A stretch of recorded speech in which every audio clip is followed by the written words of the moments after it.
I remember the first time I met her, my mother-in-law. It was the kind of meeting that you tell yourself won't matter too much, a mere formality before things got real.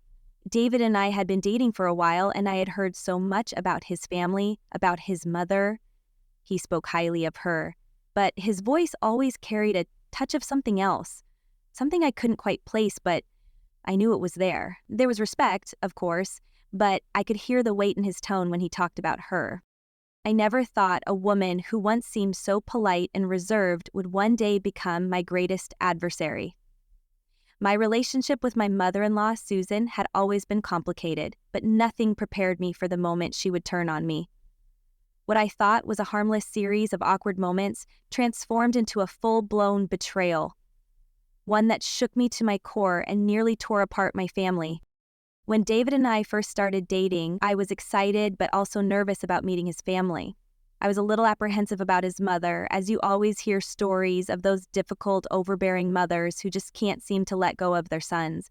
But Susan didn't seem like that. When we first met, she was polite, distant, but not unkind. She would greet me with a firm handshake and a friendly smile, never too warm but never too cold either. "It's lovely to meet you, dear," she'd say, her voice steady and calm. And that was it. At first, I chalked it up to her being a little reserved. After all, meeting your child's significant other is a big deal. But as time went on, I began to notice the subtle ways she kept me at arm's length. I tried to impress her, to show her that I was worthy of her son. So I did all the things I thought would win her over, bringing small gifts when we visited, offering to help out during family gatherings, and making sure to always show respect in her presence. I thought, this is the way to get her to warm up to me, to show her I'm not just a girlfriend. I'm here for the long haul.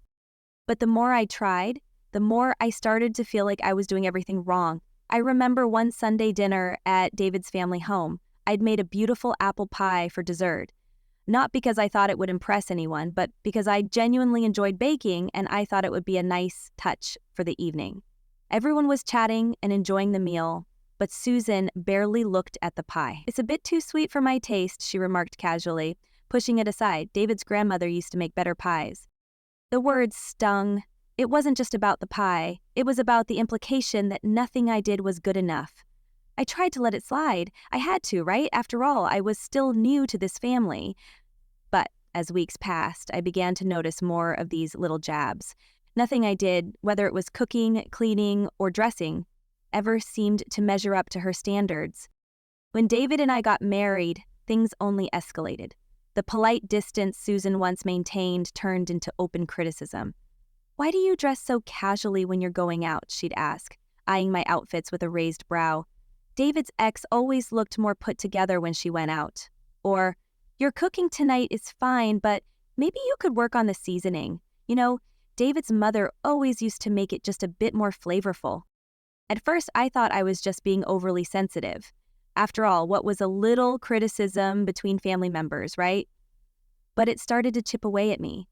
Every visit felt like a test, and no matter how much I tried to meet her expectations, I always seemed to fall short. I felt like I was walking on eggshells, constantly waiting for the next subtle jab.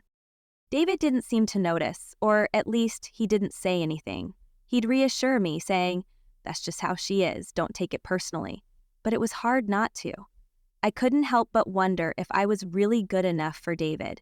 If his mom didn't approve of me, how could I truly belong in their family? How could I make this work if I couldn't even win over the woman who had raised him? The tipping point came when I found out I was pregnant with our first child. I was overjoyed, scared, but excited. I had always dreamed of being a mother, and now it was finally happening. I imagined Susan would be there for me, a steady presence guiding me through the changes that were coming. I pictured her as a grandmother, passing down wisdom and offering advice on everything from parenting to marriage. But instead, the pregnancy brought out a new side of her, a side I hadn't seen before. She started showing up unannounced, often when I was exhausted or overwhelmed. I had just come home from a long day at work, and there she was, standing on the porch, ready to help. But every visit felt like an invasion. I'd be in the middle of preparing dinner, struggling to keep my balance as my pregnancy hormones ran wild, when she'd waltz into the kitchen, arms crossed, commenting on my every move. You should be more careful with what you eat. Too much pasta isn't good for the baby. Or, that sauce looks too spicy. You should think about how it'll affect the baby's stomach. I tried to keep my cool, but the constant barrage of advice, unsolicited and often critical, started to wear on me. "I've got it covered, Susan," I'd say, trying to keep my tone neutral. But she wouldn't stop. And then there was the matter of the baby's room. We had decided on a soft yellow theme with a touch of pale green, but when Susan came over to see it, she looked around and said, "This is fine, but don't you think it could be a little more traditional? Maybe some old-fashioned wallpaper? David's ex had a lovely room for their son." That was the moment I started to feel like I couldn't win. Nothing I did was right. No matter how hard I tried, I was never going to meet her standards. I couldn't understand it. I was doing everything I could to prepare for this baby, to build a life with David, and yet it never felt like enough.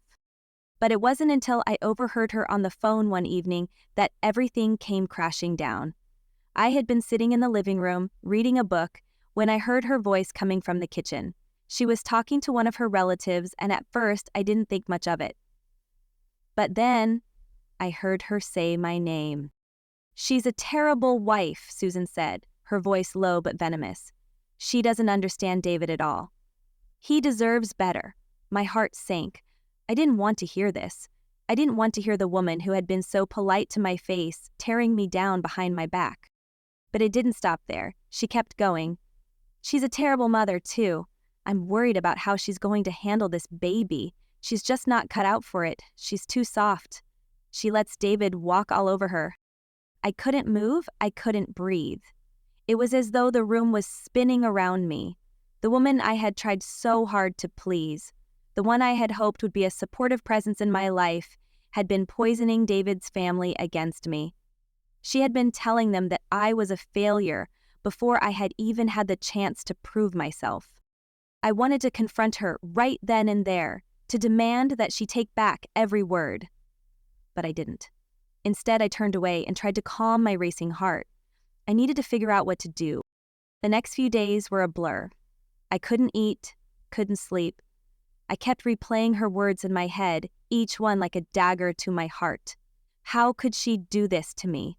I had done everything I could to be part of her family, to earn her approval. And now she was trying to destroy everything. Finally, I knew I couldn't stay silent anymore. I had to talk to David. It wasn't just about the betrayal anymore. It was about the future of our family. I couldn't live in a marriage where his mother was actively trying to break us apart. When I finally confronted David, he was blindsided. "What?" he asked, clearly shocked.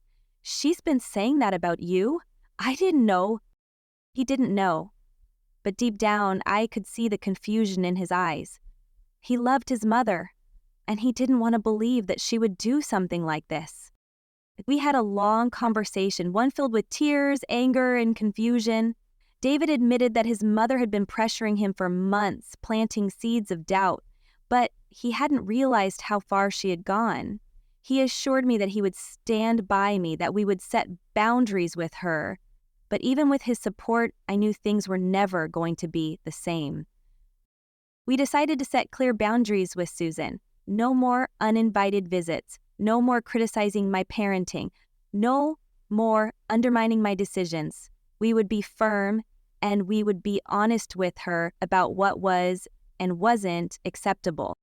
It wasn't easy. Family gatherings became tense, awkward silences hung in the air, and every word seemed like it could ignite another argument. But over time, we learned how to navigate it. Slowly but surely, we regained control over our own lives. The strain never fully disappeared, but I learned something valuable during that time.